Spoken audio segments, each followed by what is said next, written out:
T'as que des bonnes chansons françaises, t'es de droite toi, non? Bien sûr. Non, bien sûr, c'est des bonnes chansons françaises. Je trouve que l'immigration, c'est une chance pour eux, pas pour les Français.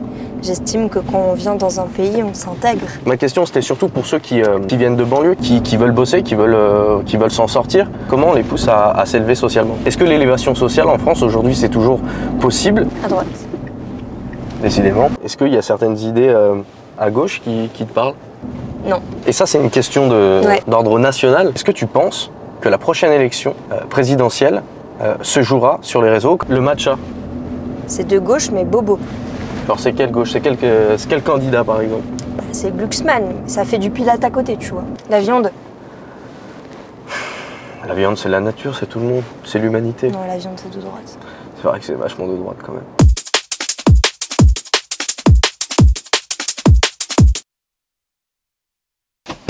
C'était pas assez précis. Oui. Ça va? Ça va et toi? Ouais, très bien, désolé. T'as fait bonne route? Non, bah c'est de ma faute, je t'ai dit une adresse et je suis venu 100 mètres plus loin. Non, mais c'est pas grave. Tu vas bien? Ouais, super. Tu Bon. veux la veste ou pas? Comme tu veux. C'est toi qui me Tu te dis. sens comme tu veux. Si tu veux être plus à l'aise sans, c'est comme tu veux. Parce qu'on n'a pas habillé pareil, quoi. Bon. Oui, c'est vrai.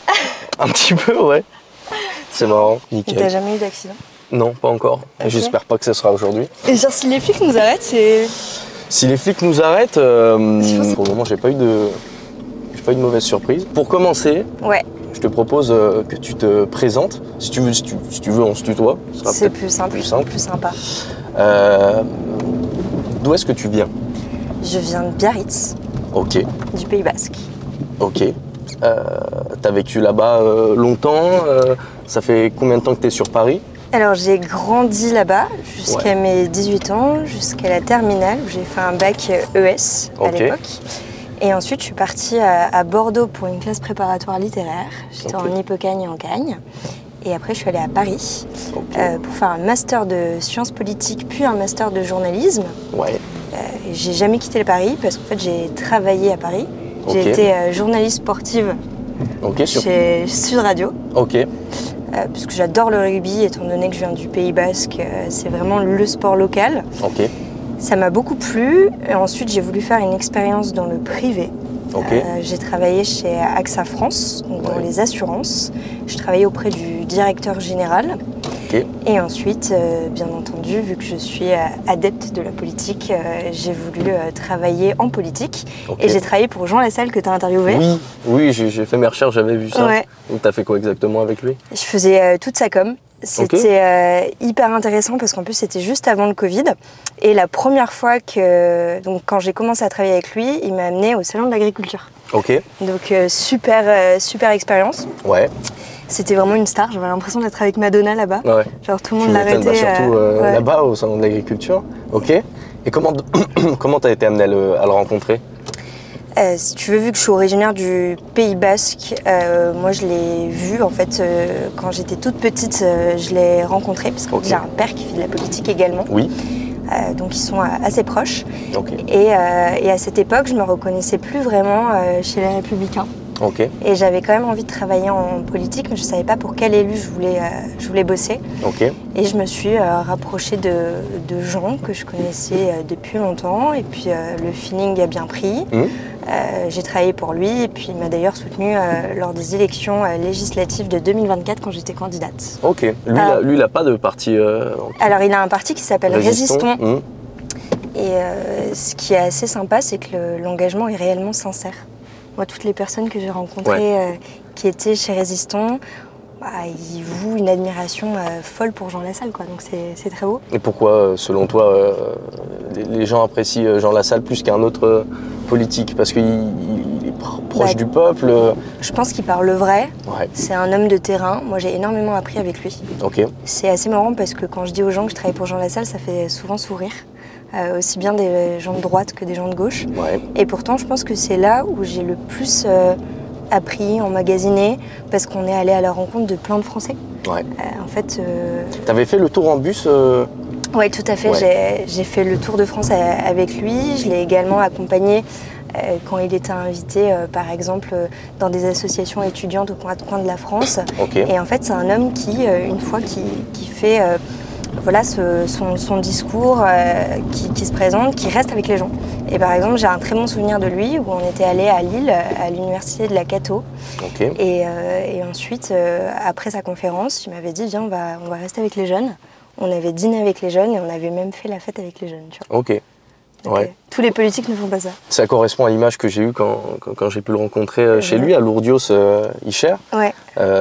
J'y étais allé avec un ami et c'est vrai qu'on sent le terroir, il est super sympa. Ses fils aussi, d'ailleurs, Amaury, c'est quelqu'un de top. Et il y a une anecdote qui m'a vachement marquée. Ouais. C'est qu'au petit déjeuner, il m'avait dit qu'est-ce que tu veux boire? Ouais. Je lui ai dit je sais pas, un verre de jus d'orange, un café, monsieur Lassalle. Et il m'avait dit ah non, ici c'est la bétonnière de Ricard. Et il m'avait montré sa fameuse bétonnière qu'il y avait à l'époque dans la mairie, je sais pas si elle y est toujours. Ok. Et donc à 8h du matin, on avait pris un Ricard. Un petit Ricard. Ok. Ah ouais. Bah il y a chacun ses coutumes. Hein. Exactement. C'est la France qu'on aime. Et en dehors de la politique, aujourd'hui, qu'est-ce que tu fais? Alors moi je suis conseillère parlementaire, c'est-à-dire qu'aujourd'hui je suis à mon compte. J'ai longtemps travaillé à l'Assemblée nationale et au Sénat. Okay. Et j'ai décidé de me mettre à mon compte pour travailler pour des élus. C'est-à-dire que je leur fais leur communication politique, je les aide à percer sur les réseaux sociaux entre guillemets. Okay. Je leur fais également quelques notes pour tout le travail législatif. Okay. Comment est-ce qu'on vulgarise un travail législatif pour que ce soit compris par le grand public, parce que malheureusement les gens ne comprennent pas forcément ce que font les élus, ils ne comprennent pas forcément le travail des élus. Okay. Et je trouve que c'est intéressant justement de vulgariser tout ça pour que tout le monde puisse comprendre et appréhender le travail d'un homme politique. Ok. Ah, c'est intéressant. Et tu peux dire avec qui tu travailles ou non, c'est confidentiel? Ça c'est confidentiel, mais je travaille pour beaucoup d'élus. Ok. Voilà. Mais sinon, j'ai travaillé pour... autrefois, j'ai travaillé pour des élus comme Charles Consigny, qui est actuellement chroniqueur, mais qui a été candidat aux élections législatives. J'étais sa directrice de campagne. Ok. Dans les Yvelines, à l'époque, en 2022. J'ai travaillé pour François-Xavier Bellamy également. Et si tu devais te décrire en 3 mots, ce seraient lesquels? Je pense que je suis pugnace. Je lâche rien. Quand j'ai une idée en tête, j'y vais à fond. Ouais. Je déteste le politiquement correct. Ok. Ce qui me joue parfois des tours, parce que je dis tout ce que je pense. Pour moi, je me suis plus engagée pour mon pays que pour mon parti. Okay. Donc quand il y a quelque chose qui ne me plaît pas, je le fais savoir. Et après, je dirais que je suis extrêmement bosseuse. Ouais. C'est-à-dire que je dors très peu. J'ai peut-être une qualité qui est aussi un grand défaut, c'est que je pense qu'à la politique. Et malheureusement, quand on a mon âge, voilà, je rencontre beaucoup de personnes qui ont... T'as quel âge? Je t'ai même pas demandé. J'ai 29 ans, mais 29, j'ai pas vraiment les centres d'intérêt qu'une jeune fille de mon âge peut avoir. Ça faisait partie des questions qui arrivaient plus loin, mais on va direct y passer. Non, pas de souci. Du coup, c'est quoi tes passions à côté de la politique? Ou est-ce que tu vis que politique? Tu dors politique? Je vis que politique, je dors que politique. Je lis énormément, mais je lis beaucoup de politique. Tu lis quoi? Je lis de tout, c'est-à-dire qu'aussi bien des bouquins actuels, ça va des livres d'Éric Zemmour, au bouquin La Meute qui est sorti récemment, au livre de Goldnadel et de Nolot, mais aussi bien des classiques, parce que j'ai fait une classe préparatoire littéraire. Okay. Et je trouve que c'est assez important de lire tous les ouvrages qui sont anciens. Donc je suis une grande fan de Balzac, de Zola, de Camus. Et d'ailleurs, voilà, j'ai été également voir le film L'étranger au cinéma parce que je voulais savoir si c'était vraiment en adéquation avec le bouquin que j'avais lu il y a plus de 10 ans. Donc voilà, je lis énormément, c'est ma grande passion. Après, je fais du sport. Ok, tu fais quoi? Muscu? Beaucoup de sport, ouais, de la muscu. Je vais à la salle, je cours énormément. Je me suis inscrite au semi-marathon du Beaujolais là en novembre. Ok. T'es prête? Pas du tout. C'est combien de kilomètres? C'est un objectif, du coup c'est 21 km. Ok. Donc ouais, on verra. Bon courage. Hein. Merci. Et non, sinon je vais à la piscine, je fais du surf quand je vais au Pays Basque. Qu'est-ce qui t'a donné envie de faire de la politique? Alors moi j'ai baigné dedans. Parce que j'ai un père qui était élu local. Et en fait, quand on est dans une famille politique, on a deux choix. Soit on est dégoûté de la politique, ce qui a été le cas de ma grande sœur, qui a fait tout autre chose, qui est artiste peintre. soit on a envie de s'engager. Et très jeune, en fait, dès l'école primaire, je militais déjà pour Nicolas Sarkozy en 2007. Ok. C'est-à-dire que je piquais les tracts pour aller les distribuer dans la cour d'école. Ok. Et quand j'ai eu 16 ans, l'âge légal pour rejoindre un parti politique, j'ai pris ma carte à l'UMP. Puis aux Républicains, je ne l'ai jamais quitté parce que voilà, j'aime... pourquoi à droite? Parce que je suis engagée autour des valeurs comme l'ordre, la méritocratie, le travail, la liberté. C'est des valeurs qui me parlent. Donc je me suis toujours sentie profondément de droite. Avec un père qui est toujours d'ailleurs en politique. Tout à fait. Il est sénateur, c'est ça? C'est ça. Ça t'a plutôt inspiré ou ça t'a mis sous pression? T'aurais pu te mettre la pression en te disant il faut que je fasse aussi bien que lui. Est-ce que tu arrives à trouver ta place ou tu es tout le temps ramené à ton père? Alors je suis tout le temps ramenée à mon père et je sais que je serai toujours ramenée à mon père, mais ça m'a pas servi en politique. Il y a beaucoup de gens qui me disent mais tu es fille d'eux, c'est pour ça que tu as réussi à monter entre guillemets, à faire des plateaux télé. Pas du tout. En réalité, moi j'étais candidate à la présidence des Jeunes Républicains depuis 1 an. Okay. J'avais fait une très bonne campagne parce qu'on était soutenu par beaucoup de responsables départementaux jeunes, énormément de jeunes. Okay. Et pourtant, le parti n'a pas aimé ma ligne et a décidé de sucrer l'élection. Et ils ont fait une nomination. Donc voilà, il y avait une élection depuis 2004 et ils ont décidé de ne pas la faire. Okay. Donc comme quoi, même quand on est fille de sénateur, on peut vivre des moments assez compliqués et des moments parfois injustes. Okay. Ce que les gens ne comprennent pas forcément. Ensuite, bien sûr, ça m'a énormément inspirée parce que très jeune, j'ai vécu dans un milieu où on lisait beaucoup. Mon père était prof d'histoire, ma mère était avocate. Donc c'est vrai que je suis partie avec peut-être plus d'avantages que certains, je le reconnais. Mais en revanche, je pense que quand on est fille d'eux, on doit travailler 2 fois plus que les autres. En tant que femme, c'est plus compliqué vis-à-vis des critiques? Oui, c'est plus compliqué. Par exemple, je prends l'exemple de Guilhem Carayon, qui était président des Jeunes Républicains. On lui a jamais reproché d'être fils de député, fils d'un maire, alors que moi, c'est constant. Et puis en plus, quand tu es une femme et que tu es un peu coquette, que tu n'as pas forcément les cheveux courts et que tu t'habilles pas comme un homme, bah, immédiatement, on va te dire que tu couches à droite à gauche pour réussir. On va te juger sur ta manière de t'habiller. Okay. Donc c'est assez difficile. Et en fait, ces remarques, elles viennent pas forcément que des hommes. Ouais. Elles viennent aussi d'autres femmes. Okay. Et moi, je trouve ça dingue parce que généralement, les remarques les plus dures que j'ai pu avoir, c'était de la part d'autres femmes. Des femmes. Okay. Et les femmes entre elles ne sont pas forcément tendres. Ah non, ça je veux bien le croire. Ouais, il y a beaucoup de jalousie. C'est un peu dommage d'ailleurs. Mais plus de ton parti, plus à droite ou à droite comme à gauche Ah mais bien sûr, moi, mes meilleurs amis sont en dehors de mon parti politique. Okay. Et en fait, les personnes qui m'ont fait le plus de coups sont dans mon propre parti. Donc généralement, dans ton parti politique, t'as pas d'amis. Mais j'ai des copains qui sont députés d'autres partis. Et qui m'aident beaucoup, qui regardent parfois mes interviews, qui me conseillent. Et je pense que c'est avec eux que j'aurai une relation qui sera extrêmement profonde et qui pourra durer plusieurs années. Comment tu définirais la droite que tu représentes ? Moi, je suis d'une droite extrêmement décomplexée, une droite assumée qui n'a pas peur d'être de droite, qui n'a pas peur de dire les termes. Mon idéal, c'est Charles Pasqua. C'est les discours de Pasqua qui étaient des discours extrêmement francs, qui peuvent d'ailleurs ressembler actuellement au discours du Rassemblement national ou de Reconquête.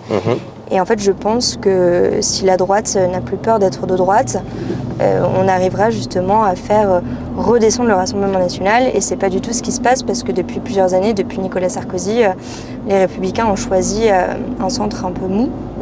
Et je pense que c'est pour ça qu'on a perdu beaucoup d'électeurs. Et moi, ma ligne, voilà, c'est une ligne qui parle de travail, d'identité. Il ne faut pas avoir peur de parler d'une France judéo-chrétienne. Je trouve qu'on n'en parle pas assez. Et de sécurité, d'immigration, de pouvoir d'achat. Voilà. Des thématiques en fait qui intéressent juste les Français. Ok, donc tu te retrouves plus trop chez les Républicains? Oui, mais j'y reste. Pourquoi? Pourquoi? Parce que je pense qu'il y a une place à prendre. Il y a des électeurs qui se sentent orphelins et qui apprécient fortement ce discours, qui est un discours ferme. Et je trouve que c'est à l'intérieur d'un parti qui ne va pas très bien qu'on peut faire bouger les choses. C'est quoi, toi, les valeurs essentielles qu'ont les Républicains, le parti? La valeur du travail. Ouais. Je pense que c'est vraiment la valeur des Républicains, la liberté. On parle beaucoup aux retraités, comme beaucoup de partis d'ailleurs. Ok. Comme le RN et les macronistes, moi je pense qu'il faudrait davantage parler à notre génération, parce que j'estime que notre génération est sacrifiée, qu'on n'a vécu qu'avec des crises, et que le fait de parler exclusivement aux retraités, c'est un choix qui est quand même très électoraliste. Oui. Et je pense que les retraités ont vécu dans une période qui s'appelle la période des 30 Glorieuses, qui vivaient extrêmement bien. Que ceux qui ont des petites retraites aujourd'hui sont des personnes qui ont fait du liquide, des commerçants, des artisans, et que les autres se portent plutôt bien. Et que ceux qui souffrent actuellement, c'est des jeunes qui ont du mal à trouver un CDI, des jeunes qui ont du mal à se loger. Et je pense qu'il faudrait davantage leur parler pour pas que les jeunes votent à gauche. Ok. Qu'est-ce qui différencie les Républicains du Rassemblement national ou de Reconquête? Le programme économique déjà. Ok. Moi, ce qui me dérange dans le Rassemblement national, c'est qu'ils ont un programme économique de gauche, qui sont extrêmement électoralistes, qui ne pensent pas aux grandes entreprises qui font vivre quand même notre société, et que demain on mettrait le pays en pleine faillite. En revanche, je suis d'accord pour dire que le Rassemblement national aujourd'hui est dans l'arc républicain. Moi, j'étais contre le barrage qui a été fait l'année dernière lors des élections législatives. Je trouve que ce n'était pas du tout sain. C'est une grande question justement qui se pose dans mon parti. Il y a des personnalités comme Xavier Bertrand qui sont vraiment anti-Rassemblement national et qui mettent le RN et LFI sur le même point. Et Reconquête, tu considères ce parti dans l'arc républicain ou... Oui, moi j'estime que c'est un parti qui est dans l'arc républicain. Et il y a des partis selon toi qui ne le sont pas? La France Insoumise. Pourquoi? Elle ne serait pas dans l'arc républicain alors que... Parce que la France Insoumise est extrêmement dangereuse, parce que la France Insoumise depuis 2 ans fait un marché. Ils sont devenus antisémites. Jean-Luc Mélenchon, qui se disait profondément laïcard, ne parle que de Gaza depuis 2 ans. Ils sont pour le désordre, ils veulent désarmer nos policiers. Ils préfèrent voir un président de la République en prison plutôt que des tabasseurs de flics dormir en prison. Ils souhaitent les voir dehors. Donc oui, pour moi, la France Insoumise est un parti qui cherche à diviser les Français en permanence, à monter les pauvres contre les riches. Ils s'en prennent constamment à ceux qui gagnent de l'argent, ils s'en prennent constamment à notre identité.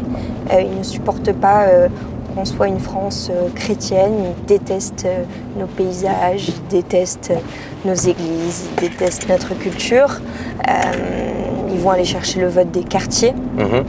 Voilà, ils vont aller dans les cités réveiller un vote musulman pour être élus.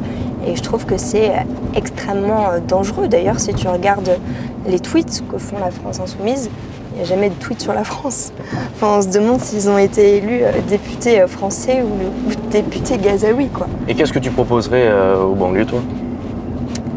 Si tu étais élue demain en tant que députée, en tant que présidente Mais moi, j'ai rien à proposer aux banlieues. C'est-à-dire que je trouve que l'immigration, c'est une chance pour eux, pas pour les Français. J'estime que quand on vient dans un pays, on s'intègre. J'estime que quand on a envie de venir en France, c'est parce qu'on aime la France et pas pour lui cracher dessus. En fait, moi, j'ai envie de dire aux étrangers, vous venez pas en France que pour prendre les aides et vos droits. Vous venez en France parce que vous devez aimer la France, vous devez aimer son drapeau, vous devez aimer son histoire. Et si vous crachez sur ça à longueur de journée, partez. Voilà. Ok. Ma question, c'était surtout pour ceux qui viennent de banlieue, qui sont pas forcément que immigrés, qui veulent bosser, qui veulent s'en sortir. Comment on pousse ces jeunes-là, justement, et ça fait partie des questions que j'ai notées après, comment on les pousse à s'élever socialement? Est-ce que l'élévation sociale en France, aujourd'hui, c'est toujours possible?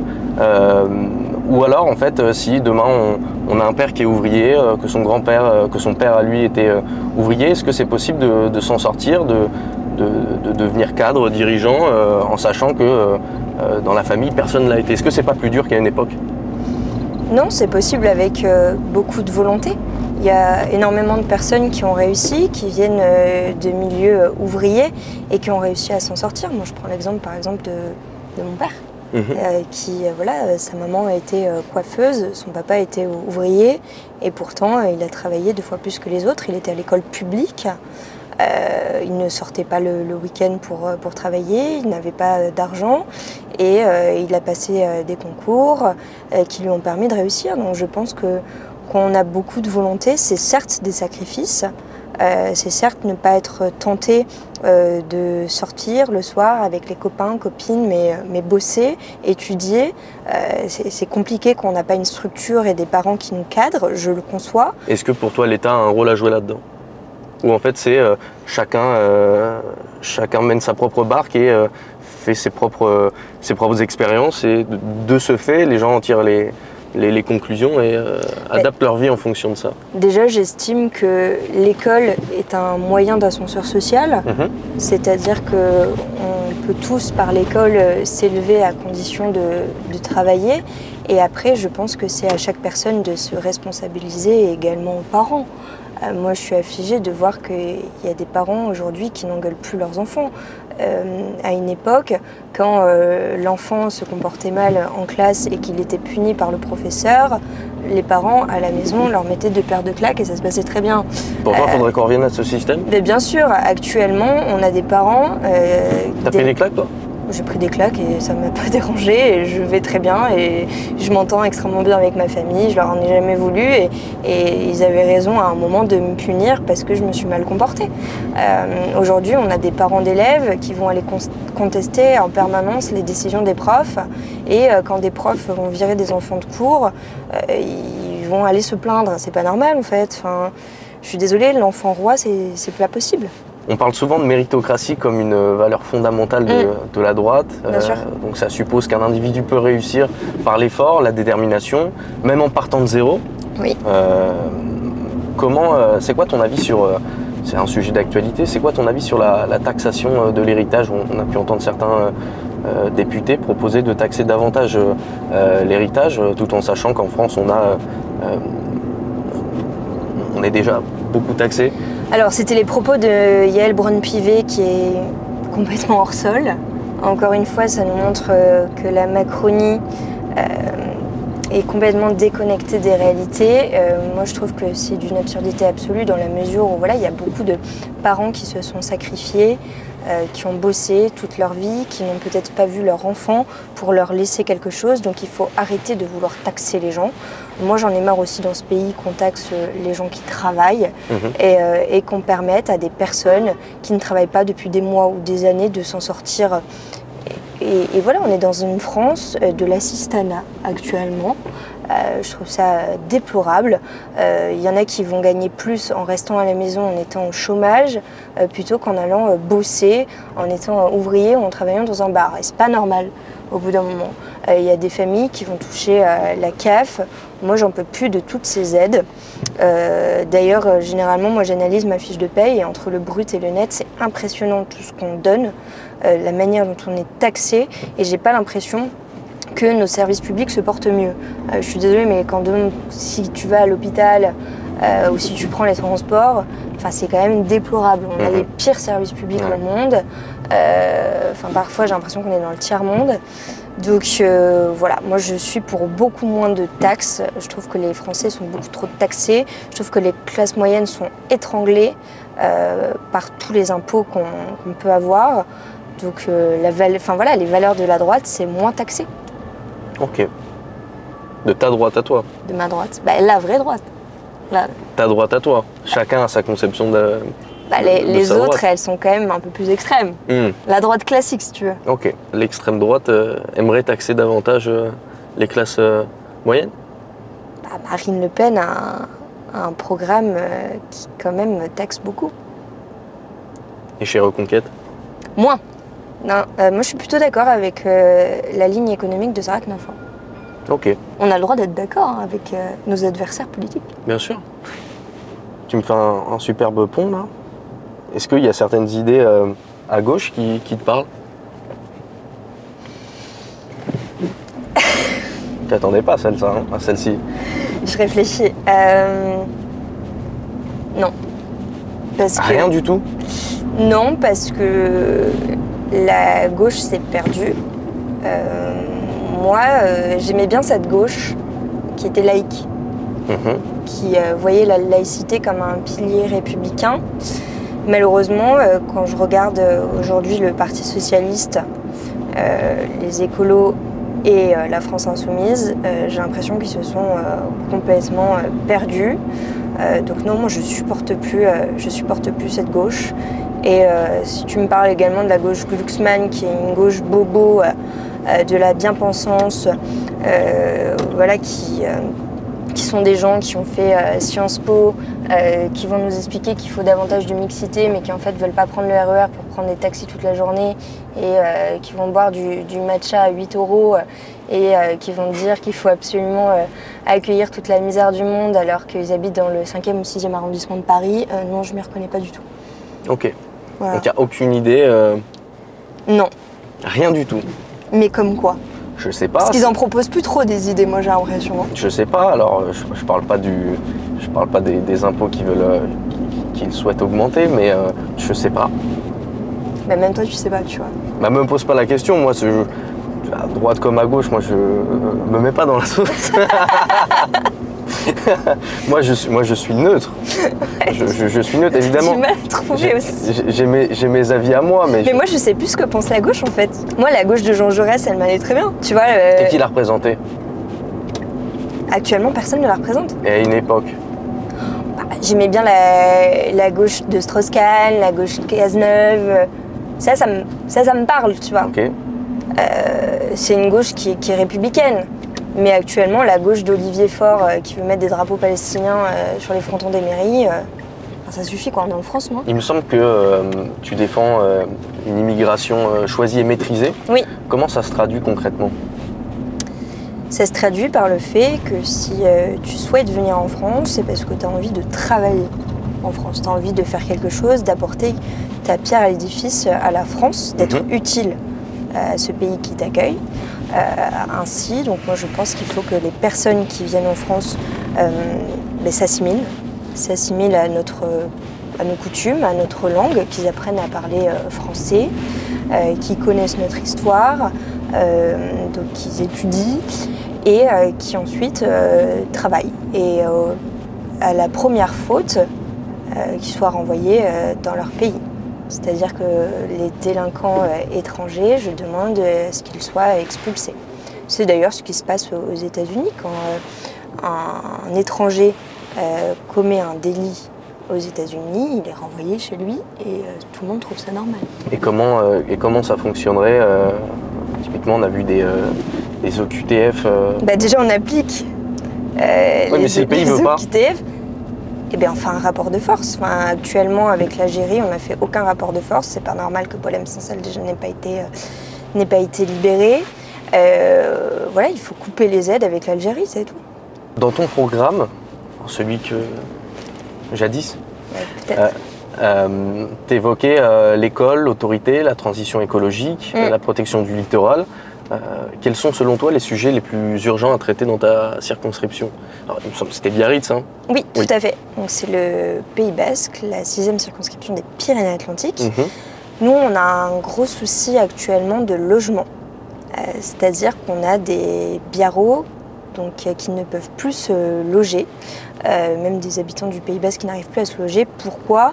Parce que depuis 2020, depuis le Covid, il y a beaucoup de Parisiens qui font du télétravail, qui ont des salaires plus importants qu'on peut avoir en province, ce qui est logique, et qui arrivent plus facilement à accéder au logement qu'un jeune qui vient du Pays Basque. Donc moi je pense qu'il faut prioriser le logement pour les locaux, c'est extrêmement important. Et puis il faut aussi plafonner tous les Airbnb, toutes ces choses-là, et c'est extrêmement important. Donc il y a une vraie crise du logement au Pays Basque, c'est la première chose. Et ensuite, une crise des mobilités également. Il faut développer les transports en commun au Pays Basque, les gens prennent beaucoup trop la voiture. D'accord. Et c'est important donc de relier les villes entre elles. Bah voilà, on a trouvé un point commun. Avec la gauche. Exactement. Qu'est-ce que tu penses de Marine Tondelier? J'ai vu qu'elle était candidate à la présidentielle. Oui. Que quand elle a annoncé ça, elle a fait 80 likes sur Twitter, je pense que ça veut tout dire. Elle a le sens du timing. Hein. Exactement. Donc l'écologie pour toi, ça reste quand même important. Ça reste important. D'un point de vue local? Ça reste important, mais moi je comprends pas qu'il y ait un parti qui soit dédié qu'à l'écologie. Pour moi, c'est un thème parmi d'autres, comme l'éducation, la culture, la sécurité, le pouvoir d'achat. Et je trouve que malheureusement, le parti écologiste peut dégoûter certains de l'écologie. C'est-à-dire qu'ils sont toujours dans le punitif. Ils sont, pour être outrancière, contre nos sapins de Noël. Ils vont nous imposer de prendre la voiture. Voilà, un jour on peut prendre la voiture, le lendemain on peut pas, dans certaines rues. Enfin, ça devient en fait insupportable. Pour moi, les gens font ce qu'ils veulent, mais ils doivent être dès tout petits en fait. Au courant de tout ce qu'ils vous font. Enfin, moi, voilà, je fais le tri depuis petite. C'est dans ma routine quotidienne. Mais en revanche, je ne vais pas aller chez quelqu'un et être dur avec la personne en me disant tu es obligé de faire le tri, quoi. Enfin, pour moi, chacun fait comme il veut et c'est avec sa conscience. Alors, je m'éloigne de Paris, j'ai pas du tout fait exprès. On va où, là? Je sais pas du tout. Non, là, on va prendre le périph', ça me va pas du tout. Qu'est-ce que tu penses du service public audiovisuel en France? Est-ce qu'il joue encore son rôle? Est-ce qu'il le joue plus? C'est quoi ton avis? On a un service public qui est marqué politiquement. Où ça? Pas trop à droite, quoi. Ok. On a un service public... Pourtant, t'es invité, toi, sur le service public? Moi, j'adore France Info. Moi, je les remercie, ils m'invitent tout le temps. Vraiment, cœur sur eux. Mais France Inter, ils t'invitent moins? France Inter, jamais. Pourquoi, selon toi? Peut-être que ma ligne ne leur plairait pas. Non, il y a des chaînes du service public qui sont vraiment de qualité. D'accord. Pour le coup, c'est pas parce que France Info m'invite que je dis ça. Moi, j'ai toujours écouté France Info et je trouve qu'il y a des très très bons journalistes là-bas. Mais en revanche, oui, il y a des émissions du service public qui sont honteuses. Je pense notamment à C'est ce soir, où il y a 6 personnalités de gauche contre une personnalité de centre droit. Et en fait, ils s'amusent à le cartonner pendant toute l'émission. Donc je trouve ça affligeant. France Inter, moi je ne supporte pas Guillaume Meurice qui a eu des comportements proches de l'antisémitisme à plusieurs fois et ça n'a pas été condamné. Donc oui, ils se permettent des choses qu'ils ne devraient pas parce qu'ils sont financés par nos impôts. Et à l'inverse, quel regard tu portes sur les grandes chaînes privées, celles détenues par des milliardaires? Est-ce que tu penses que ça influence le débat? Pas du tout. Moi, j'aime beaucoup, par exemple, regarder CNews, même si l'extrême gauche a un point de vue horrible sur cette chaîne. Moi, je trouve qu'ils invitent de tout, en fait. Moi, j'ai débattu plusieurs fois sur CNews et tu vois, la dernière fois, j'étais contre un mec du Parti communiste qui était extrêmement pro-Gaza, limite pro-Hamas à un moment.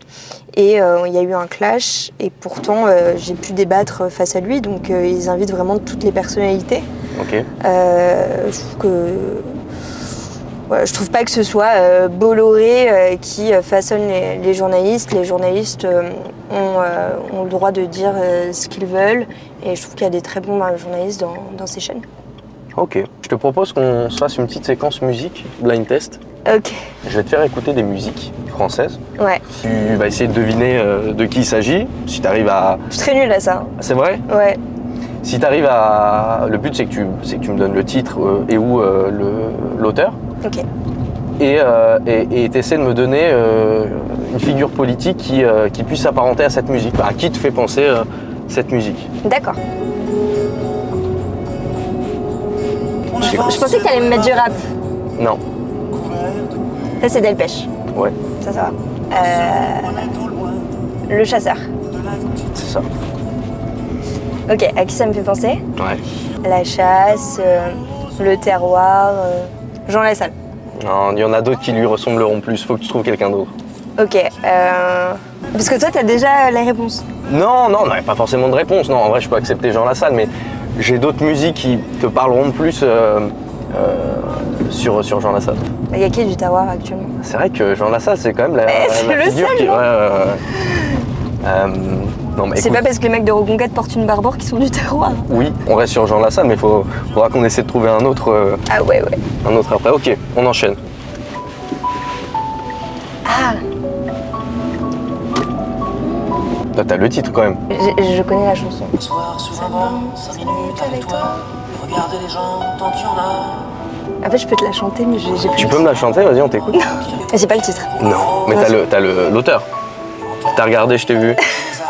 Vas-y, dis pas. C'est surtout guérir les blessures. Ah, j'ai pas envie de dire une connerie. Non, vas-y.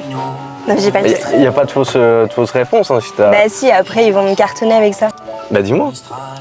Le Mistral gagnant. Ouais, il était de gauche. Il est toujours de gauche d'ailleurs, j'imagine. Renaud? Oui. Ok, parfait. Et on n'a pas dit... ça nous fait penser à qui? Ah oui, merde. C'est un peu triste. C'est un peu triste. Ça peut être un ancien politique qui n'est plus parmi nous ou... Sarkozy. Mistral gagnant, Sarkozy? Ouais. Pourquoi? Ah si, j'ai une idée. Il est actuellement en prison, quoi. Ouais. C'est un peu triste. Ok. Vers les docks où le poids Chavez Navour. Oui. Mais personne n'avait le titre. Tu rigoles ou quoi? Tout le monde là, celui-là? Donc toi, tu passes trop de temps, genre rue Princesse dans le 6e, c'est sûr. Non. Au cave. Ça m'arrive d'y aller, ok. Bon, on passe le titre, ça te fait penser à qui? Tu vois, le port, les marins. Ok, je cherche un politique marin. En fait, ils sont tous pareils, les politiques. C'est trop dur de les mettre dans des enchants. Je suis pas sûr que ça lui plairait s'il était encore parmi nous et que je disais ça, mais la campagne présidentielle de Marine Le Pen, il y a 2 ans, c'était... Sur un bateau. Ouais, sur un bateau. Ouais. Forcément, j'ai l'image qui me vient comme ça. Marine Le Pen? Marine Le Pen, alors. T'as que des bonnes chansons françaises. T'es de droite, toi, non? Bien sûr. Non, bien sûr, c'est des bonnes chansons françaises. Goldman. Oh non, la honte. Quoi? Et toi, t'es de droite? Waouh. D'ailleurs, je dis ça, mais il n'y a pas du tout... C'est pas obligé d'être de droite pour aimer la variété française. Hein. Cabrel. Oui, ça te fait penser à qui? Pécresse. Pécresse. Pécresse sur du Francis Cabrel. Toute seule au fond de l'espace. Toute seule. Je suis venu te dire que je m'en vais. Si tu l'as pas, tu sors, hein, je te préviens. Je m'en vais. Je vais me prendre une vague d'insultes sur Ah bah, mais tu sais quoi? YouTube. Tu sais quoi? J'espère bien. Parce que là, Une légende de la enfance, musique française. La légende, c'est Johnny, déjà. Chacun a sa légende. Serge Gainsbourg. Ah oui, j'aime bien. On l'aurait pas deviné. Le corps nu? Quand il a dit à Macron qu'il démissionnait. Ok, ouais. C'est pas mal. C'est pas mal. Ça rattrape. Il est revenu. Mais je te l'accepte. J'aime pas du tout ce jeu.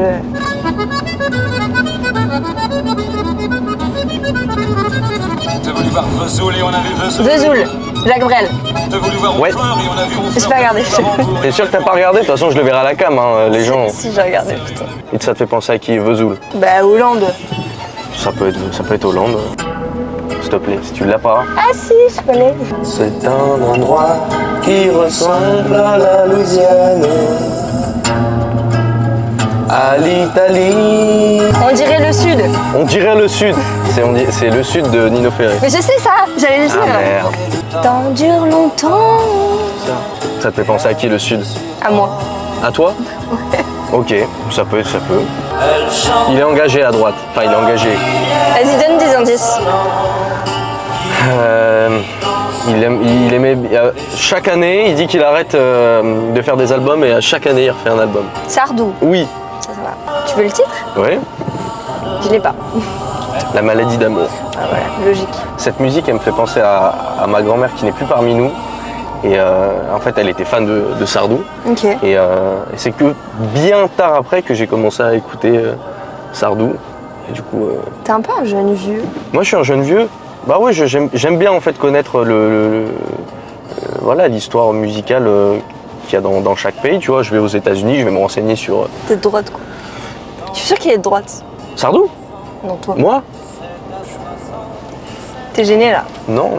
Tu as coupé ça, mon... Non, moi, tu sais quoi, je le couperai pas. Je le couperai pas parce que moi, personnellement, je pense qu'il y a des idées de droite, des idées de gauche qui sont. Tu as eu du mal à m'en donner tout à l'heure des idées de gauche. Hein. Parce que c'est pas moi qui suis interviewé. Mais pour autant, je suis pas centriste, je suis pas Macron.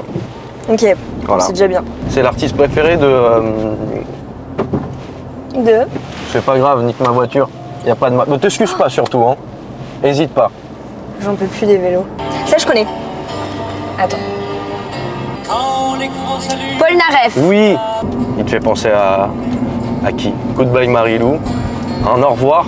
Au revoir Macron. Au revoir Macron. Éventuellement. Ouais, ok. Il en reste une dernière. Celle-ci, si tu ne l'as pas, Tu sors.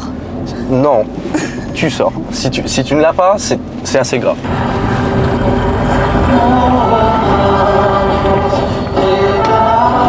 C'est Canto. C'est pas le titre. C'est Nado. Oui, ok, mais le titre. Ah non, personne connaît les titres. Si, Je suis sûre qu'ils connaissent pas eux. c'est sûr qu'ils connaissent. Canto. Et c'est quoi ça, comme chant? C'est du Béarnais, monsieur. J'ai gagné le blind test. Non, t'as pas gagné le blind test, on a eu 2 de bons. T'as créé Vivement Demain Oui, pour former des jeunes cadres politiques. exactement. Qu'est-ce qui manque aujourd'hui aux jeunes pour s'engager durablement? De l'espoir. Il y en a plus? Bah, j'ai l'impression que les jeunes n'y croient plus parce que la classe politique actuelle dans sa globalité est médiocre. À droite comme à gauche? Bien sûr. En fait, on parle plus de fond aujourd'hui en politique. On parle uniquement de postes. On parle uniquement d'arrangements entre partis politiques. Et malheureusement, on ne parle plus de ce qui intéresse les Français. Et qu'est-ce qui intéresse les Français? Ce qui intéresse les Français actuellement, c'est la sécurité, l'immigration, le pouvoir d'achat. Mais ce qui intéresse les jeunes, c'est tout ce qui est autour de la santé mentale. Actuellement, il y a une crise de la jeunesse. C'est l'ascenseur social, tu en parlais tout à l'heure. C'est la méritocratie, c'est pouvoir se loger, c'est pouvoir trouver un travail, un CDI. Voilà ce qui intéresse les jeunes actuellement. Par ordre, parce que je regarde pas mal de sondages, par ordre, c'est quoi que tu placerais, selon toi, dans les plus grosses préoccupations des Français, un top 3? Le pouvoir d'achat. Ok. Parce qu'actuellement, on a des Français qui travaillent, mais qui survivent. C'est-à-dire qu'ils ont l'impression que même si ils font que bosser, à la fin du mois, il leur reste rien. Ils ont du mal à remplir leur frigo. Ils peuvent plus partir en vacances. Et c'est extrêmement compliqué. Ils peuvent plus non plus accéder à la propriété. Il y a encore 15-20 ans, pour une classe moyenne, c'était accessible de pouvoir acheter. Actuellement, tu peux plus, même avec un bon salaire. Donc je pense que c'est la priorité des Français, c'est le pouvoir d'achat. Ok. Et en 2? En 2, c'est la sécurité. Aujourd'hui, dans les grandes villes, les Français se sentent en insécurité. Ils ont peur aussi pour leurs enfants. Quand ils ont des filles, ils ont peur qu'elles sortent le soir dans la rue. Et puis c'est en train de se déployer partout en France. Avant, c'était cantonné aux grandes villes comme Paris et Marseille. Et actuellement, on retrouve beaucoup d'insécurité aussi dans les sous-préfectures, dans des villes par exemple comme chez moi à Bayonne, qui il y a 10 ans, on pouvait facilement sortir le soir et maintenant c'est de plus en plus compliqué. Et en 3? Je dirais soit l'immigration, soit l'éducation. Tu trouves qu'aujourd'hui les jeunes manquent d'éducation ou c'est l'éducation nationale qui a... Il y a un nivellement par le bas aujourd'hui. Aujourd'hui, on souhaite qu'à l'école, on écoute l'enfant, on fait de l'enfant roi. On n'apprend plus. Malheureusement, on est très mal classé actuellement en Europe dans le classement PISA en termes de mathématiques. Le niveau actuel des jeunes est affligeant. Ils ne savent plus compter, ils ne savent plus écrire. Dans le public comme dans le privé? Oui, aussi, ouais. Même dans le privé? Même dans le privé. Le privé d'il y a 10 ans n'est plus le privé d'aujourd'hui. T'as fait du privé ou du public? J'ai fait les deux. Ok. T'as fait quoi en privé, quoi en public? Alors j'étais dans le public jusqu'au collège. J'ai fait le collège dans le privé et le lycée dans le public. Ok. Voilà. Et t'as vu une grosse différence? Ouais. Honnêtement, j'ai vu une grosse différence. Dans le public, j'avais des professeurs qui étaient souvent absents. J'avais des professeurs qui ne tenaient pas forcément leur classe. J'avais des jeunes qui n'allaient pas en cours et c'était pas grave. Alors que dans le privé, voilà, déjà on avait la blouse, il y avait un certain cadre, donc oui, moi j'ai préféré le privé. Question. J'ai beaucoup de questions, c'est le principe d'une interview. Ok. Rien à voir avec l'interview, mais t'as un petit accent. Ah bon? Il vient d'où? Du Pays Basque. Du Pays Basque? Je pense. Parce que moi je trouve qu'il fait très très parisien quand même. Hein. T'es horrible. Non, mais surtout au début de l'interview. Là je l'entends moins peut-être parce que maintenant j'y suis familier, mais... Ça veut dire que je suis trop à Paris, ça. Je pense. Tu reviens souvent à Biarritz? Mais tu sais que oui. Je reviens presque tous les week-ends. Ok. Et voilà. Sur Instagram, Ouais. on te voit beaucoup. Avant que je m'abonne à toi et qu'on me recommande de t'interviewer, t'as recommandé? j'étais, bien sûr, Sympa. J'ai des fans. bien sûr. Ils seront plus fans quand ils vont voir le blind test. Hein. Je pense que tu vas subir quelques désabonnements. C'est sûr. Et c'est mérité, amplement mérité. Je suis d'accord. Sur Instagram, tu utilises des codes qui ressemblent beaucoup à ceux des créateurs de contenu, des influenceurs, dans ta manière, dans les accroches, dans ce genre de choses. Évidemment, j'imagine que c'est volontaire. Est-ce que tu penses que la communication politique, ça doit s'inspirer forcément des formats influenceurs pour parler aux jeunes, pour être visible, ou plutôt garder une forme institutionnelle? Moi, mon objectif, c'est que les jeunes s'intéressent à la politique. Ok. J'ai commencé à me lancer vraiment sur les réseaux sociaux depuis 7-8 mois, avec régularité, parce que j'ai énormément d'amis qui me disaient ah mais moi, la politique, ça ne m'intéresse pas. De toute façon, c'est tous les mêmes, c'est tous des pourris, et ils parlent qu'en éléments de langage. Okay. Et cette phrase m'a énormément marquée, et je me suis dit que pour intéresser les jeunes à la politique, parce que la politique, c'est la vie de tous les jours en réalité, et tout le monde fait de la politique sans s'en apercevoir. Pour les intéresser, il fallait avoir leur code. Donc petit à petit, j'ai commencé à prendre des trends TikTok et à mettre de la politique dedans. Okay. Et j'ai vu qu'il y avait une véritable adhésion à cela. Et ce qui m'a permis d'avoir davantage d'abonnés. En 6 mois, je suis passée de 2000 abonnés à 58 000. Et dans mon contenu, je mets également des choses extrêmement profondes. C'est-à-dire que j'alterne entre des vidéos un peu TikTok, un peu cool, et des vidéos beaucoup plus sérieuses où je fais passer des messages de fond, notamment sur l'économie, sur notre dette, sur l'éducation, la sécurité, etc. Est-ce que tu ne penses pas que ça dessert un petit peu la politique d'adopter ces codes-là et qu'il ne faudrait pas au contraire garder cette... Tu ne dis pas qu'on ne peut pas utiliser justement à des fins de communication, des langages qui sont d'habitude utilisés par des influenceurs. Pour toi, ça pose pas de problème? Les jeunes, ils votent où actuellement? Les jeunes, ils votent soit LFI, on est d'accord, soit Rassemblement National. Il y a d'autres partis. Je sais pas, on a des stats de ça? Bien sûr. Les jeunes vont vers les extrêmes. Pourquoi? Pourquoi ils vont vers eux? Parce qu'on a d'un côté la France Insoumise qui est extrêmement forte sur les réseaux sociaux, qui est très bonne. Et on a de l'autre côté le Rassemblement National avec un Jordan Bardella qui, quand il fait des TikTok, il mange des bonbons, il fait 1 million de vues. Okay. En fait, c'est malheureux. On peut le déplorer. On peut regretter la politique d'autrefois autant qu'on veut. Mais si demain on veut gagner des élections, il faut être dans l'école. Et les Républicains, qu'est-ce que tu en penses de leur communication? Je trouve que les Républicains, comme le Parti Socialiste, qui sont deux grands partis traditionnels, des partis qui sont anciens, ne sont pas encore assez présents sur les réseaux sociaux et n'adoptent pas ces codes-là.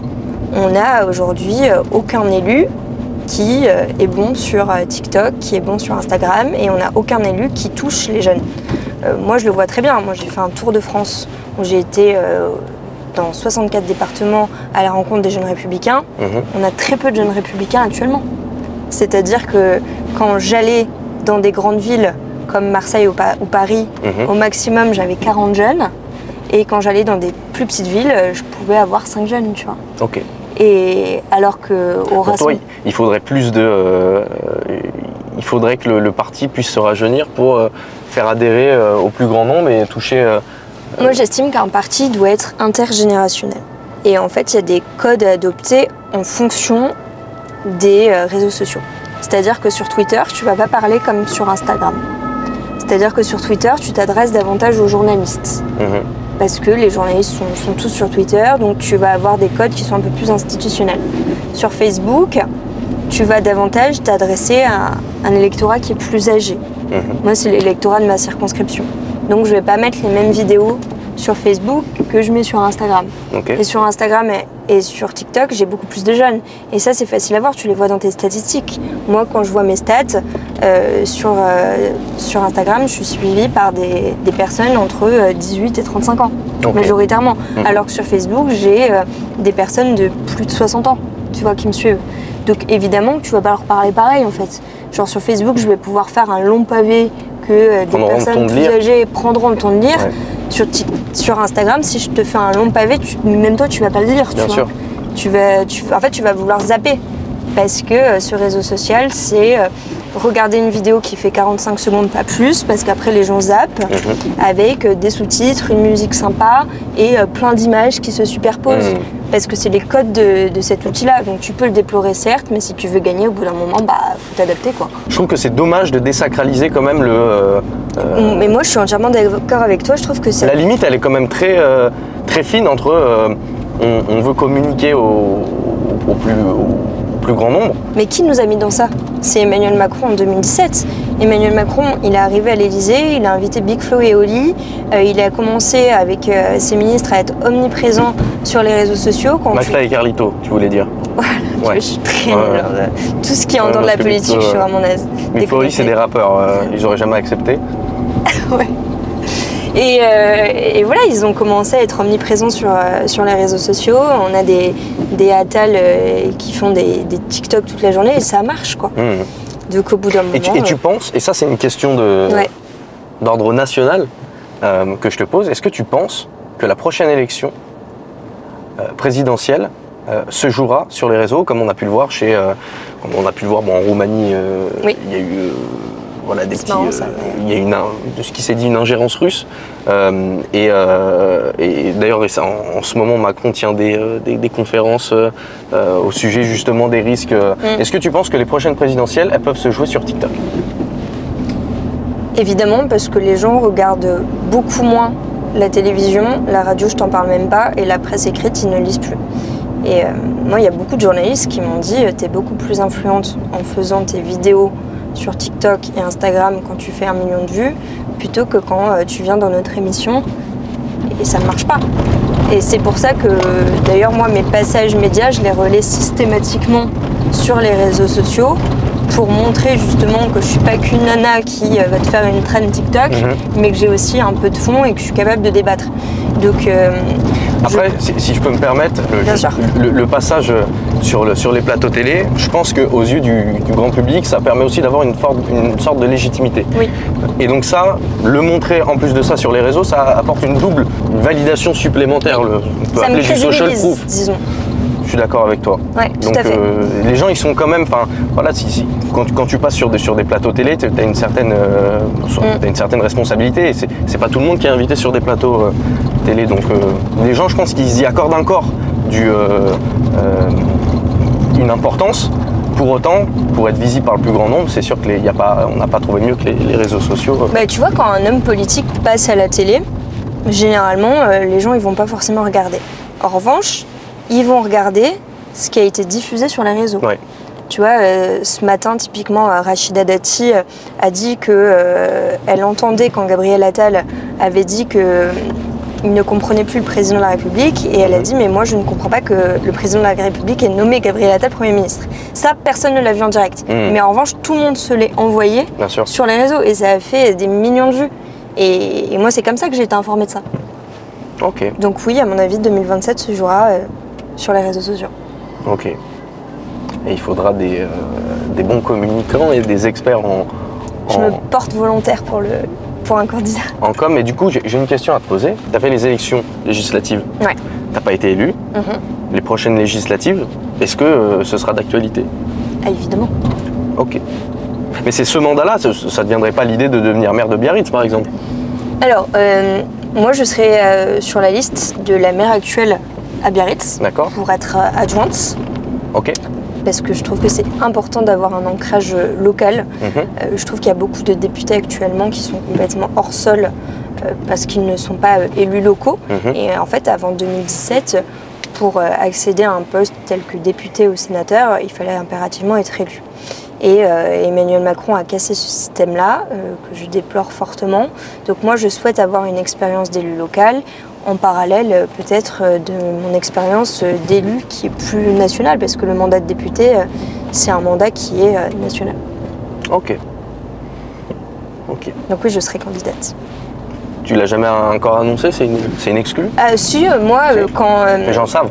Si tu veux, quand Sébastien Lecornu avait nommé Bruno Le Maire il y a quelques semaines ministre, j'avais immédiatement appelé à sa censure. J'étais la première des Républicains à appeler à la censure du gouvernement parce que je souhaitais une dissolution et je souhaitais donc une dissolution de l'Assemblée nationale pour être de nouveau candidate. Ok, je vais te donner quelques noms et tu vas me dire spontanément ce que tu en penses. Ça peut être une phrase, une impression, un mot-clé, mais une phrase courte. D'accord. Emmanuel Macron. Pyromane de la politique. Marine Le Pen. Courageuse. Nicolas Sarkozy. Panache. Sandrine Rousseau. Un gag. Jean-Luc Mélenchon. Dangereux. Rachida Dati. Pugnace. Jean Lassalle.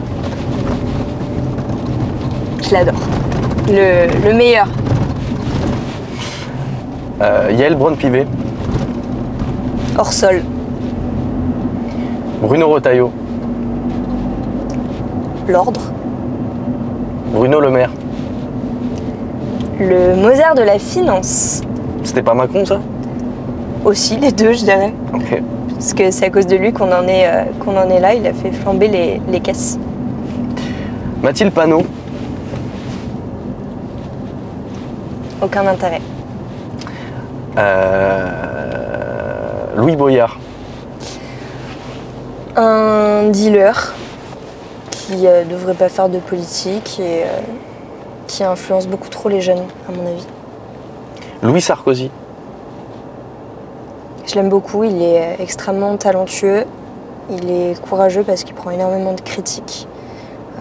On le juge beaucoup alors qu'il aurait pu faire tout autre chose. Comme on s'appelle Sarkozy et Athias, on peut avoir une belle expérience dans le privé. Donc voilà, je lui souhaite beaucoup de succès. Ok. Je vais maintenant te poser des questions plus personnelles. Donc les gens apprennent à te connaître, à te découvrir. Mais ils me connaissent déjà, là, non? Non, bon, avec la médiocre performance que tu leur as donnée sur le blind test, ils ont besoin d'en apprendre un petit peu plus. Okay. Si tu acceptes de répondre. Bien sûr. Si tu n'acceptes pas, d'ailleurs, tu sors immédiatement. Mais je réponds à tout, moi. Parfait. Sans filtre. Si tu n'avais pas fait de politique, tu aurais fait quoi? Je voulais être actrice quand j'étais petite. C'est quoi tes références? J'ai fait 15 ans de théâtre. Ok. Je voulais absolument être comédienne et en fait mes parents avaient déjà une fille qui faisait de l'art. D'accord. Et ils ont dit on a une artiste à la maison, pas deux, donc tu iras en classe prépa. Ok. Voilà. On t'a pas laissé le choix. On m'a pas laissé le choix, non. Ok. C'est qui la dernière personne qui t'a fait changer d'avis sur un sujet?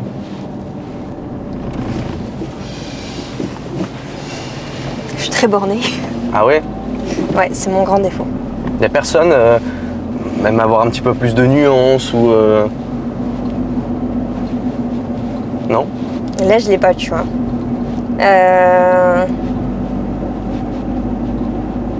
T'es borné, c'est comme ça, hein? Je suis très bornée, ouais. Ouais. En fait, je crois en ce que je dis et je change très rarement d'avis, ce qui est pas bien. Ok. Est-ce que tu te sens parfois en décalage avec ta génération? Toi, t'es des millennials? Je suis 96. 96. Est-ce que tu te sens en décalage? Tu te sens d'ailleurs plus... c'est les millennials qu'on les appelle? Oui. Ouais. Tu te considères plus millennials ou Gen Z? Ces mots, je ne supporte pas. Donc là, je vois bien un décalage entre nous, tu vois. Non, mais parce qu'il n'y a pas d'autres termes. De quoi, millennials et Gen Z? Non, mais moi, je me suis toujours sentie en décalage depuis petite. Ok. J'aimais pas les enfants de mon âge. Je les trouve un peu débiles. Ok. Quand j'étais dans la cour de récré, je comprenais pas, tu vois. Ok. Donc quand j'étais enfant, j'ai tout de suite fait énormément d'activités. Je faisais 4 heures d'échecs par semaine à l'âge de 8 ans. J'ai fait de la danse, de la musique classique. Voilà, peut-être c'est pour ça que je connais pas tout le reste. Ça doit être ça.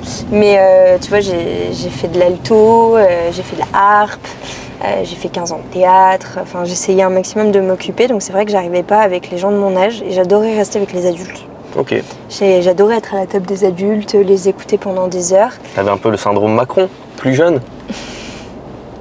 Je sais pas si c'est la meilleure comparaison que je puisse te faire, mais... Je sais pas si c'est un compliment, mais bon, après, il est devenu président, donc... Mais oui, c'est vrai que j'ai toujours eu du mal avec les jeunes de mon âge, même actuellement. Ouais. Voilà, je reste avec des personnes qui sont plus âgées parce que j'adore apprendre. Et pour autant, tu veux être porte-étendard d'une vision pour la France, pour les jeunes. Oui, parce que j'aime les jeunes d'autrefois. Moi, T'aimes plus les jeunes de maintenant? Mais je suis fan des archives de l'INA et je trouvais que les jeunes s'exprimaient extrêmement bien, qu'ils avaient une classe, une prestance, qu'ils lisaient énormément. Et il y a des jeunes comme moi qui se sentent en décalage actuellement et qui ont envie de retrouver ces valeurs-là. Ok. Quelle valeur tu trahirais jamais, même pour gagner une élection? La fidélité. Beaucoup l'ont dit avant toi. Hein. Ça n'a pas toujours suffi. Je vais te raconter une anecdote. Moi, il y a beaucoup de gens patriotes de Reconquête et du RN qui m'apprécient beaucoup et qui me likaient énormément sur les réseaux sociaux, sur Twitter.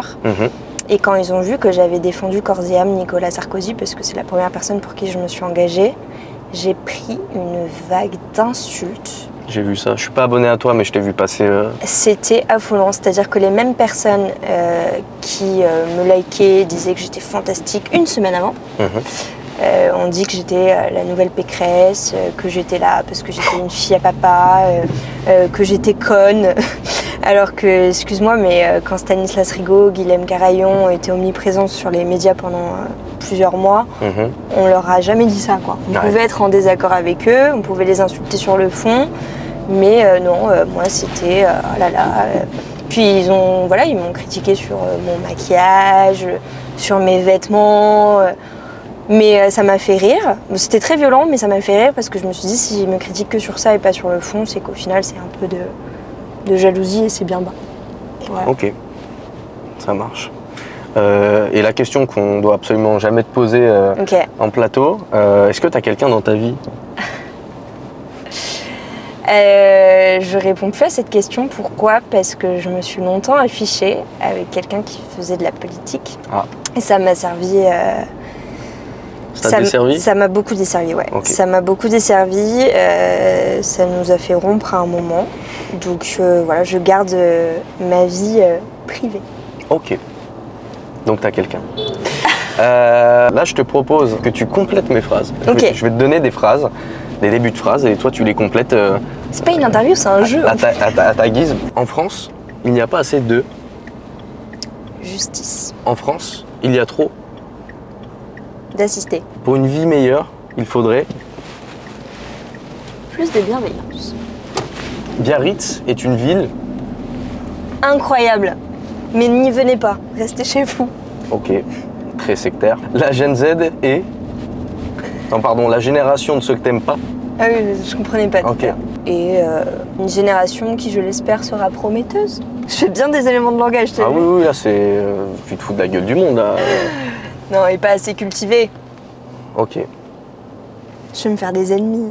Si t'étais présidente, ouais. Qu'est-ce que tu ferais? Ça serait quoi ta première mesure? Rétablir l'autorité. Ok. Je pense que je serais une bonne ministre de l'Intérieur. C'est vrai? Oui. Tu veux passer un message à Macron? Ah, j'accepterai jamais, tu vois. Ok. Ouais. Je pourrais pas être dans un gouvernement macroniste. Si tu devais légaliser quelque chose, ce serait? Pas le cannabis, en tout cas. Si je devais légaliser quelque chose, je trouve qu'on est assez bien comme ça en France. Tu légaliserais rien? Non. Et le sujet de la mort assistée? Non. Pourquoi? parce que je suis religieuse. Ok, Et que déjà c'est propre à chacun. ok. Dans un parti politique, on peut avoir des divergences sur ce sujet. Mhm. Mais je trouve que la fin de vie, en réalité, c'est comme un meurtre, quoi. Donc, du coup, non. Ok. Moi, je suis contre. Même s'il y a des gens qui... Il faut améliorer les soins palliatifs, en revanche. Effectivement, je trouve qu'il faut davantage accompagner les personnes qui souffrent. Ça, je suis entièrement d'accord. C'était la première partie du texte, d'ailleurs. Mhm. Mais en revanche, la seconde partie, c'est une forme d'euthanasie déguisée. Voilà. Mais c'est très personnel. Je comprends qu'il y ait des gens qui ne soient pas d'accord avec moi. Donc, c'est libre à chacun. Ok. Qu'est-ce que tu as appris en politique qui t'a le plus surprise ou déroutée? La politique, je dirais que c'est ce que j'ai le plus appris, c'est l'acharnement. Ok. C'est-à-dire qu'en politique, tout peut rapidement changer. C'est pas parce que tu es fléché sur une circo pour être candidat que tu seras forcément fléché la prochaine fois. On va forcément te mettre des bâtons dans les roues, que ce soit dans ton propre parti ou dans les autres partis. Du coup, voilà, il faut... En fait, on n'a pas d'avenir qui est tracé en politique. C'est pas parce que demain je rêve d'être députée ou d'être adjointe que je le serai.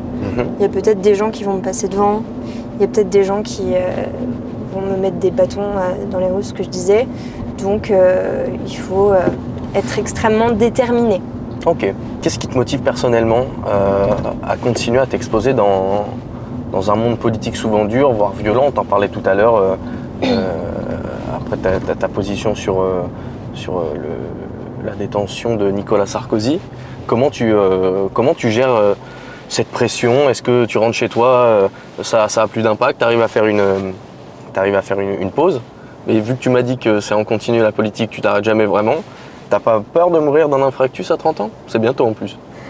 C'est rigolo, j'ai été malade à cause de ça cette année.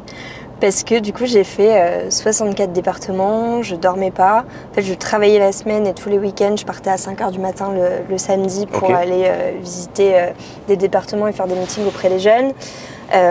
Cette année, moi je me suis énormément positionnée contre l'antisémitisme en France. Et j'ai défendu Israël également dans le conflit Israël-Palestine. Donc j'ai pris énormément d'attaques, t'imagines même pas, j'ai eu des menaces de mort.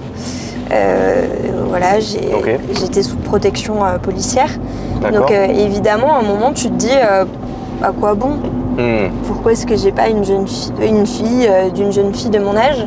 Mais je pense que ce qui m'anime vraiment, c'est la France. Je sais que c'est un peu bateau de dire ça, mais moi j'aime profondément mon pays et je le vois chaque jour changer. Et en réalité, j'ai envie que mes enfants, plus tard, puissent vivre dignement, puissent s'épanouir en France et qu'ils ne me disent pas j'ai envie de partir autre part dans un autre pays parce que je réussirai mieux. Donc voilà pourquoi je me bats. Je me bats pour ma génération mais aussi les générations futures et je trouve que c'est le plus beau des combats. C'est quoi ton regard sur le féminisme aujourd'hui? Je ne me reconnais pas dans le féminisme actuel qui vise à diviser les hommes et les femmes. Je ne comprends pas actuellement qu'il y ait des femmes qui puissent faire des réunions qu'entre elles. Imagine si des hommes décidaient demain de faire des réunions exclusivement pour les hommes. Je pense que ce serait un scandale. Et puis je trouve que le féminisme actuel est beaucoup trop outrancier. En fait, il n'y a plus de réelle cause. Moi, je suis d'un féminisme à la Simone Veil. Je ne suis pas d'un féminisme aux cheveux bleus qui montent leurs seins dans les manifs et qui vont crier leur détestation de l'homme.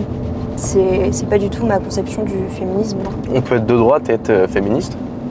Bien sûr. J'ai lancé un groupe de réflexion des femmes de droite qui se sentent féministes. Et je pense que le vrai féminisme, c'est un féminisme de droite, un féminisme qui souhaite que les femmes et les hommes puissent cohabiter, qu'il puisse y avoir des vraies égalités et qui ne sont pas dans le rejet systématique de l'autre. Il y a des groupes féministes qui ont vu le jour, alors je ne sais pas si s'ils se définissent comme féministes, mais de droite en tout cas. T'en penses quoi du collectif Némésis par exemple? J'étais sûre que tu allais me poser cette question. J'imagine que tu as été déjà approché. Oui, après moi, le seul truc qui me dérange, c'est qu'elle parle exclusivement des étrangers. Ok. Et moi, je me reconnaîtrais plus dans un collectif féministe qui parle de tous les crimes, tu vois. Ok. Aussi bien des crimes commis par les étrangers, parce que évidemment que c'est très important d'en parler, mais aussi des crimes commis par des Français pure souche, tu vois. Et actuellement, j'ai pas l'impression qu'il y ait une association de droite féministe qui puisse me parler.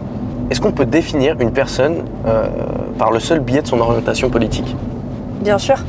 Moi, je sors pas avec des hommes de gauche. Non, mais je te parle pas forcément de sortir... Enfin, ça peut être des amis ou... Non? Impossible? Au bout d'un moment, on se rend compte qu'on n'a pas forcément les mêmes valeurs. D'accord. Tu vois, moi, j'avais des amis de gauche. Et au moment du conflit israélo-palestinien, j'ai été extrêmement choquée de leur position. Ils avaient des propos qui étaient à la limite de l'antisémitisme. Et moi, ça m'a fortement déplu. Et actuellement, ce ne sont plus mes amis. Donc je pense qu'effectivement, le clivage droite-gauche est extrêmement important. On s'en rend pas forcément compte, mais à des moments où il y a des grands conflits, des grands débats, ça peut nous faire perdre certaines amitiés. Le matcha? C'est de gauche, mais bobo. Alors c'est quelle gauche? C'est quel candidat par exemple? C'est Glucksmann, ça fait du pilate à côté, tu vois. Ok. Je critique, mais je fais du pilate aussi. Mais tu bois pas de matcha? Mais non, le goût est hyper amer. Alors moi j'ai testé, et en vrai... Non, il n'y a pas en vrai, genre. Alors, faut pas en boire si t'as des carences en fer. En revanche, une fois de temps en temps, ça fait pas de mal. Mais moi je suis team café. Mais prends des cafés, genre. Je bois mon café. Fais comme tout le monde, à droite. Toujours à droite. L'inverse m'aurait étonné. En marque de voiture, Smart. C'est droite. Je te mets dans la merde. Mais les gens ne savaient pas jusqu'à temps que tu le dises. Les gens ils savent pas dans quoi je roule. Audi. Centriste. Audi centriste? Ouais. Non. C'est droite? Bah évidemment. Oui, mais c'est les centristes qui votent Macron, tu vois. Non, je suis pas Les d'accord. centristes légitimistes qui veulent pas trop dire qu'ils sont d'une droite assumée. Non, les centristes qui votent Macron, ils roulent en Mercedes. Ouais, c'est vrai. Je suis d'accord. Un point pour toi. Non, ça c'est trop simple, j'allais te dire les Sarwell. Ouais, d'extrême gauche. L'élégance. De droite. C'est vrai en plus. C'est ton avis Moi, j'ai jamais vu des hommes de gauche élégants. C'est vrai? Non. Je trouve qu'ils font un peu... Ah, mais dans le passé. Oui, mais Avec dans des le passé. présidents Oui, mais actuellement. Actuellement... Tu vas dans une manif place de la République, tu vois pas beaucoup de costaques de Fursac, quoi. Après, c'est des codes auxquels les gens ne veulent pas ressembler, ne veulent pas avoir, tout simplement. Les gens veulent pas être beaux. Ils ne veulent pas avoir les mêmes codes que toi. Je rigole. Les mocassins. Beige. Tu dis ça parce que j'en ai. Ah, j'avais pas fait attention. C'est de Coïncidence. droite. C'est de droite? Ok. La marinière. La marinière, c'est de droite, c'est la Baule, c'est la Loire-Atlantique. Okay. C'est Biarritz, peut-être un petit peu. C'est plus Bretagne, quand même. C'est Bretagne. Et pourtant, la Bretagne, c'est de droite comme de gauche. Le vélo. Le vélo... Alors oui, là tout de suite, on va se dire que c'est de gauche, C'est devenu de gauche maintenant. Du coup, moi, je fais plus de vélo, tu vois. Non, arrête tes conneries. Si, je te jure. Non, ça, c'est des conneries. Non, le vélo, c'est sympa. Et puis, le Tour de France, bon... Ah, le Tour de France, c'est de droite. J'adore. La trottinette électrique. Moi, j'aimais bien parce que c'était pratique. Ouais, tu vas vite. Ouais. Mais c'est dangereux. Ouais. Le T-Max, C'est racaille. c'est racaille, c'est-à-dire, moi je sais, non, il y a des pères de famille qui doivent... Non, les T-Max, c'est racaille. Genre, c'est comme les Adidas. Tu sais, il y a des Adidas qui font un peu racaille. Je connais pas les noms. Mais il n'y a pas de voiture, il n'y a pas de moto Adidas? Comment ça? Mais non, mais le T-Max, Ouais. ça va avec les baskets Adidas, tu vois. Ah non. Non, ça va, mais non. Si. Ça va avec Et des avec Nike. le jogging. Ça va avec des Nike requins et un jogging du Paris Saint-Germain. Et d'ailleurs, pas forcément. Ouais, trop bien. T'as raison. Pas forcément. Le T'es T-Max. tellement dans les clichés. Non, le T-Max, ça peut aussi très bien être le père de famille qui travaille à la Défense, qui fait son 8h-18h et qui revient le soir Personne te croit. pour aller plus vite. Non, non, ça va bien avec les paires de requins et le jogos. C'est parfait. La viande. La viande, c'est la nature, c'est tout le monde, c'est l'humanité. Non, la viande, c'est de droite. C'est vrai que c'est vachement de droite quand même. Ouais. T'aimes bien Moi, j'aime la viande, j'aime le vin rouge, j'aime tout ça. J'aime la France, quoi. Ok. La France, c'est le vin rouge, c'est... Ouais. Ah tiens, le picombière. Tu sais pas ce que c'est? Non. Tu connais pas le picombière? Tu connais pas le terroir. Hein. C'est quoi le picombière? C'est une honte. Donc la picombière, Le picombière, c'est c'est une bière locale. Non, c'est pas une bière locale, c'est une bière... non, en fait, j'en sais trop rien. Je sais pas trop. Je saurais pas dire. Par contre, C'est populaire. C'est Ça, on savait. populaire. Là-bas, T'es sûr, hein? Le Ricard. c'est de droite. J'adore Ah bon le Ricard. Je suis très fan. Tu dis quoi? Tu dis le Ricard, le jaune Non, moi, je dis le Ricard. J'ai un petit Bob Ricard aussi. J'aurais dû venir Ah avec ouais? pour la vidéo. T'aurais dû. Je peux pas le mettre dans la sauce. Jean Lassalle, c'est à droite ou c'est à gauche? On n'a jamais su. Les gens se demandent. Moi, je sais. En vrai, sur plein de sujets, il est hyper à droite. Il est hyper conservateur. Mais vu qu'il est drôle, tout le monde pense qu'il est un peu de gauche, tu vois. Il est très proche de Robert Ménard. Hein. Très copain. Et il connaît bien Fabien Roussel. Non? Ouais, mais Fabien Roussel, on l'adore. C'est la gauche qu'on aime bien. C'est le PCF, c'est... Fabien Roussel, il est sympa. Ok. Moi, je préfère des gauchistes comme Roussel que comme Rousseau, tu vois, Ok. à droite. Décidément. La culture. Ça me dérange parce que moi, j'adore la culture. Je suis très théâtre, je suis... T'as vu? Très théâtre. Très parisien aussi. Hein. Insupportable. Non, malheureusement, c'est de gauche, mais Aïe, ça, aïe, aïe. ça devrait être de droite. Et pourquoi toujours des clivages? On peut pas finalement se dire que C'est Y a pas- apolitique. il n'y a pas à être de droite, de Mais gauche. non, mais parce qu'on subventionne beaucoup trop d'œuvres de gauche. Et pas assez de droite. Non. Emmanuel, merci beaucoup pour cette interview. J'espère que les gens ils ont pu apprendre pas mal de choses sur toi, sur ton parcours et puis sur ton engagement. Merci beaucoup, Maxime, et surtout, ne me tenez pas trop rigueur pour le blind test, je suis vraiment désolée. J'apprendrai pour la prochaine fois. J'espère bien, il y a intérêt. Ouais. Nickel. Ça fait un peu C'est gênant, non? surjeu. Non, Ça fait surjouer. non, ça va.